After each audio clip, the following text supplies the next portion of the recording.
Afternoon, Ruud. Hi. First of all, congratulations. After speaking to the club, the chairman, you mentioned Enzo Maresca as well.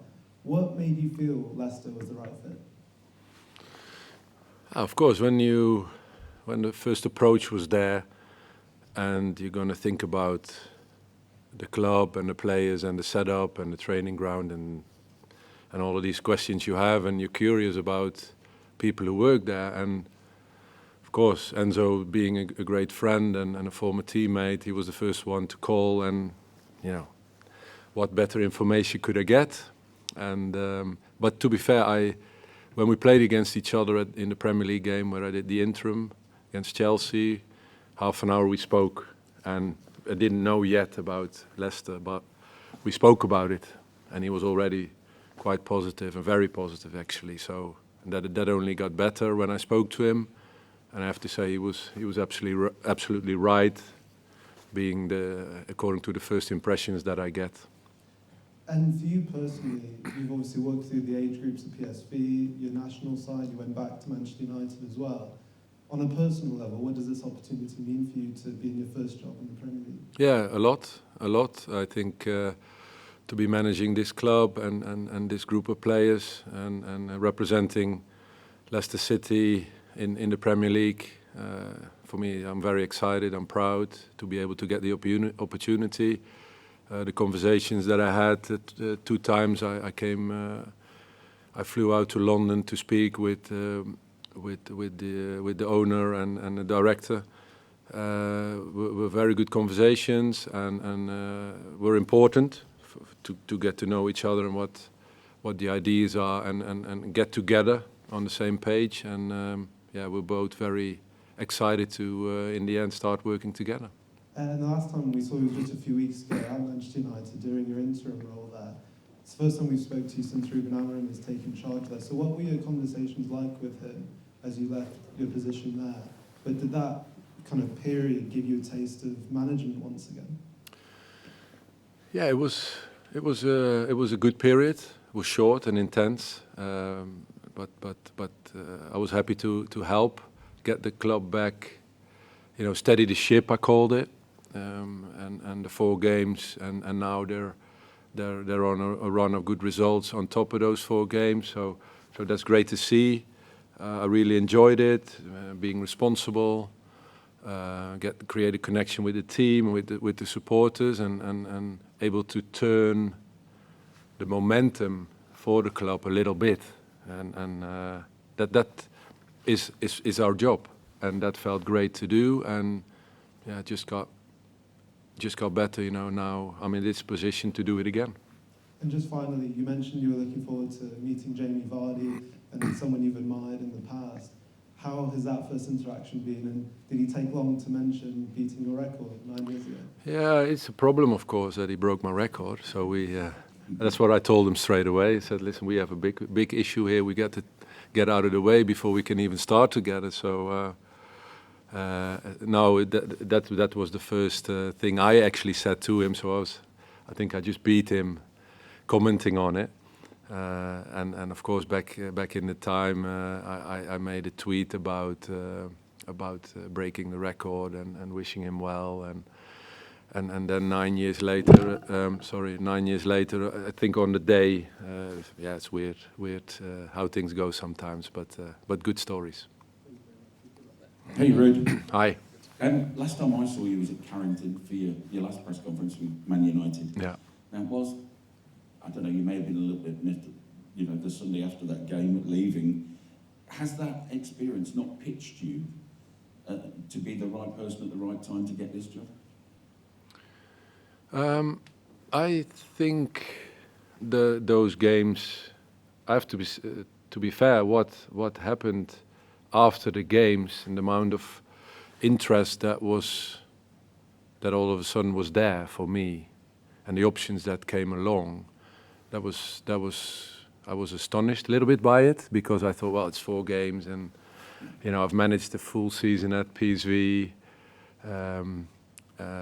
be able to win the cup and the Charity Shield, and the year before in the Championship with young PSV. So I've been in coaching I'm in the 19s before in the national team. So, and it never got this reaction from the football world. So apparently it provoked these reactions, and I was only happy with that, and to get into conversations with different parties and be able to make a decision that felt really good for me, and now I'm here. When you look around, I think a lot of people will be surprised at the facilities here. Is this like a little gem that you're lucky to have right now when you look at everything here at your disposal? Yeah, it's amazing.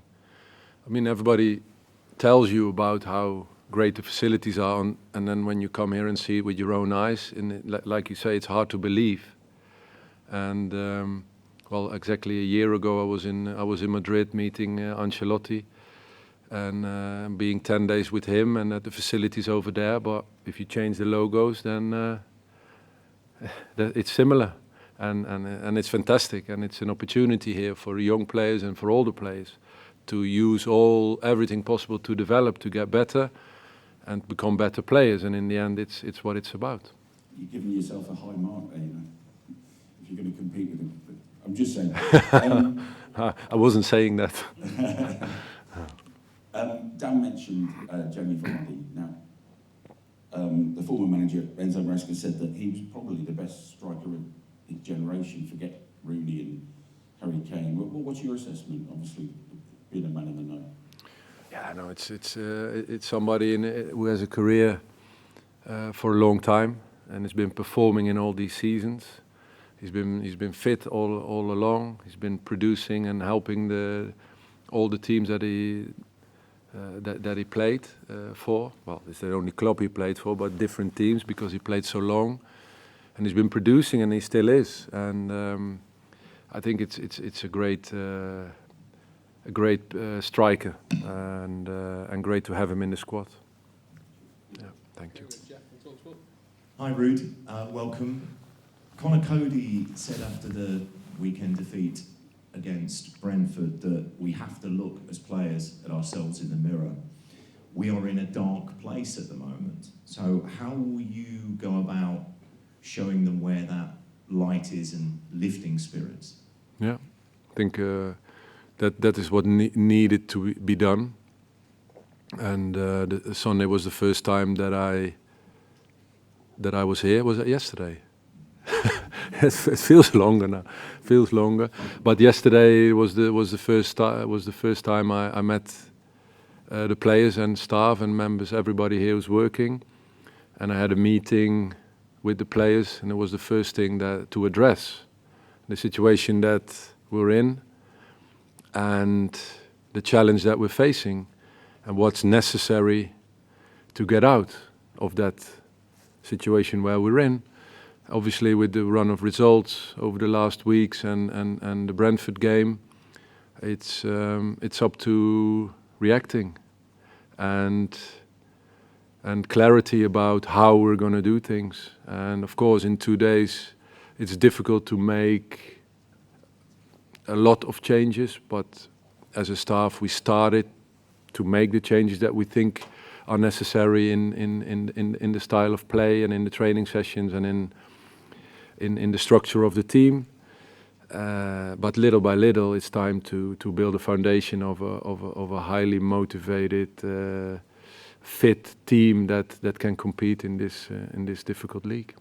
And Johnny Evans said in a recent interview that you were obsessed with defensive structure at Manchester United. How does that manifest itself? It manifests in meetings. It manifests in drills on the training pitch. Yesterday and today, it's been a topic of discussion of how can the back four play together with the midfielders, the sixes in front. How high is the line? What are the body positions? Who's running? Who's following who? When midfielders run in behind, etc., etc. So there's a lot of detail in there, and we just started to share that with the players. And today was the first time we had the whole group together, and we managed to do a good unit work with the defenders and the defensive midfield players. Have you been given any indication of what you might be able to do in the January window to perhaps freshen things up with players in and out? Yeah, there was a topic of discussion. I felt that the two conversations that I had on different days were very open and clear. And for me, important that I know how things are planned and managed in the near future, but also in the little bit longer future. So the January window is discussed. What is also discussed, and it's the most important thing, is the current squad. And for me, the assessment, to really get a good assessment over the coming weeks, leading into the January window, to make those assessments, giving every player the chance. Also, the staff members that are staying is the same. I'm working together with the people that's still at the club. I'm looking to bring in more people, but I'm still keen on working with them as well, and then we can make assessments from there. So, and that's what was said in those meetings. Okay, we'll go to Owen from Radio Leicester. Hi, Ruud. Good to see you. You already mentioned talking to the owner ahead of joining Leicester City. I wonder what the messages were from him and the club hierarchy to you about this role and I guess their expectations. No, it's clear, and the expectations are clear, and that they are not easy, but they're clear, and it's something that we face that challenge to maintain and to play in the Premiership. That's the big target for us, for everybody, to achieve that, and if something I would say it was that. How would you describe your footballing philosophy? Yeah, I just started a bit about, of course, a back four and working together, but I think the structures that you talk about off the ball is a 4-4-2, where we're looking to give pressure on opponent and using different formations in that. But the basic structure in that is a 4-4-2. On the ball, there's a 3-box-3 that I like to use at PSV. Also at United, we were developing that. And it's something that's been very well developed here as well by when Enzo came. Obviously in the Championship, being much more dominant, have a lot more possession than in the Premier League, but still is for me structures and also profiles of players that fit in those structures, and that's the most important thing. I saw that as an advantage coming here, that I'm used to work and develop these structures and translate it to the training pitch with exercises and drills. So it's something that it saves me a bit of work. What are the key characteristics, though, of a Ruud Van Nistelrooy side? What do they look like? My sides, I'm thinking of one thing before any game that I prepare, and that's winning it. And of course, when you play the top teams in the Premier League or mid teams or lower ranked teams, it sometimes requires a different approach. And the style of play is adjusted on how can we win it. So I'm not the romantic type of manager that puts style in front of result. I love style. I love having the ball. I love creating lots of opportunities. I love pressing a team high because you have more of the ball. I love to create a lot of chances for our attackers, but we're facing opponents here and we're not the dominant side in this league. So we approach every game to win, and any approach for that will be made. Just looking ahead to the game tomorrow night, there was a couple of injuries in the squad at the moment. Harry Winks picked up a groin problem, and Caleb Okoli from the weekend. How are they doing ahead of tomorrow night? Will they be fit? Caleb was part of, before individual training today, he was part of team training. That looked good. We were waiting on his reaction because he pushed to be there today with the team. So see how the reaction is. If everything all being well, he can be in the squad tomorrow. Harry is doing individual work. He's still not part of team training, but his rehab's going well. and it's not a long-term injury. So hopefully we can welcome him soon in the squad too. On AM, on DAB, via the talkSPORT app and on your smart speaker. talkSPORT.